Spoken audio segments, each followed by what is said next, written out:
একটি জীবনের চাইতে বড় কোনো কিছু হতে পারে না। তারেক রহমান মানেই বিএনপি। আর যদি তারেক রহমান আসে, রয়ের এজেন্টরা এবং বিএনপির ভিতরে কিছু দালাল আছে যারা তারেক রহমানকে গুম করে ফেলে দেবে। যেভাবে ইলিয়াস আলীকে গুম করা হয়েছিল সেইভাবে তারেক রহমানকে গুম করে ফেলে দেওয়া হবে। এটা তারেক রহমান টের পেয়ে গেছে।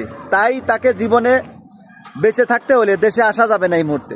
নির্বাচন হয়তো জীবনের সুযোগ পেলে পরবর্তীতে তিনি করতে পারবেন, কিন্তু জীবন হারিয়ে গেলে জেনে বুঝে তো কেউ কোনোদিন মরণ ফাঁদে পা দিতে পারে না। বিএনপির ভিতরে রয়ের এজেন্ট আছে, তারা তারেক রহমানকে চিরতরে গুম করে দিয়ে শেষ করে দেবে। এটাই তারেক রহমান বুঝে গেছে, তাই তিনি আসতে পারতেছে না। তার মায়ের মৃত্যুর অবস্থা, তারপরও তিনি দেশে আসতে পারতেছে না, শুধু জীবনের হুমকিতে।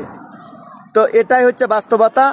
তো সবাই এখন দোয়া করেন বেগম খালেদা জিয়া যেন সুস্থ হয়ে যায়, দেশের জন্য সঠিকভাবে একটা নির্বাচন হয়, নির্বাচনে মানুষ যাকে ভোট দেয় সেই প্রধানমন্ত্রী হবে।